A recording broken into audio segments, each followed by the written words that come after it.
వాళ్ళని ఆదుకొని ప్రభుత్వానికి ఇక్కడైనా కళ్ళు తెరిచే విధంగా ఉండే విధంగా చూడాలని ఆలోచనతో వస్తే రైతులు వాళ్ళ బాధ గోడు వెళ్ళగక్కుతా ఉంటే కళ్ళంటే నీళ్లు వచ్చినాయి.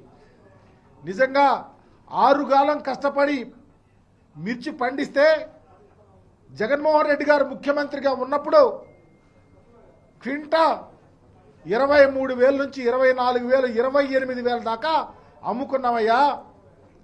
ఈరోజు 10, 12, 13,000కి అమ్మే పరిస్థితి వస్తుంది. కొనే నాదులు లేరు, దళారీలో రాజ్యం వెళ్తా ఉన్నాడు అని వారు చెప్తా ఉంటే జగన్మోహన్ రెడ్డి గారు ఉన్నప్పుడు ఊళ్ళల్లో రైతు భరోసా కేంద్రాలు ఉన్నాయి. ఈ క్రాప్ చేయించేవాళ్ళు ఏ పంట ఎంత వేశారు, ఎంత నమోదు చేశారు, ఎంత పండింది, ఎంత దిగుబడి వచ్చింది, ఏ విధంగా కొనాలి, రైతులు ఏ విధంగా ఆదుకోవాలని ఒక కాన్సన్ట్రేటివ్గా పరిపాలన జరిగింది. మేము చాలా ధైర్యంగా గుండె మీద చేసుకొని హాయిగా బ్రతికేమని చెప్పినటువంటి పరిస్థితి ఈరోజు చూసాం. కానీ చంద్రబాబు నాయుడు గారు ఈరోజు ఆ ప్రభుత్వంలో కానీ ఆ మంత్రులు కానీ వ్యవసాయం చేసే రైతు యొక్క విలువలు ఎక్కడా వాళ్ళకి కనిపిస్తలా.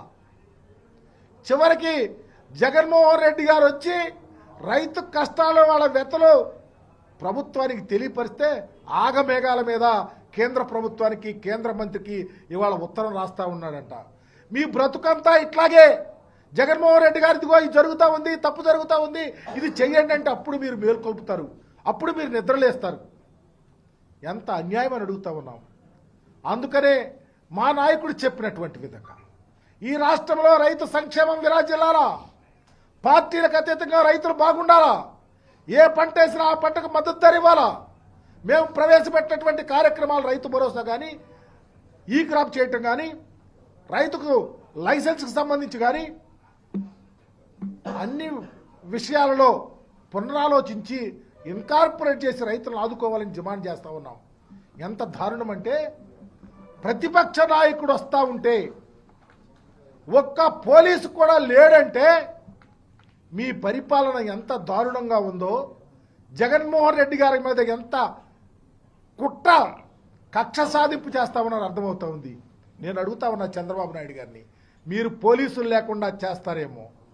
మేమున్నాం, మాజీ మంత్రులుగా, మాజీ శాసనసభ్యులుగా, ఎమ్మెల్సీలుగా, నాయకులుగా మా నాయకుడిని రక్షించుకోవటానికి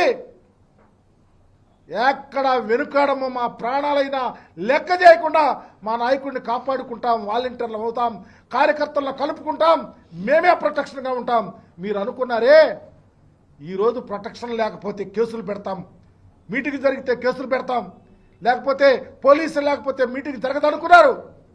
ఇలాంటివి ఎప్పుడు చేసినా మీ కుట్రలు, మీ కుతంత్రాలు లెక్క చేయకుండా మా నాయకుడిని కాపాడుకొని ఈ రాష్ట్రంలో మరలా వైఎస్ఆర్ కాంగ్రెస్ పార్టీని అధికారంలో తీసుకొచ్చుకోవటానికి, రైతు సంక్షేమానికి పెద్దపీట వేస్తాకి, ప్రజా సంక్షేమాన్ని భుజాన వేసుకోవటానికి, మీ కుట్రలు కుతంత్రాలు ప్రజలకు తెలియచేయటానికి జగన్మోహన్ రెడ్డి గారి నేతృత్వంలో ప్రతి ఒక్కరు మీ కంకణబద్దులుగా పనిచేస్తామని మీ ద్వారా తెలియపరుస్తా ఉన్నాం.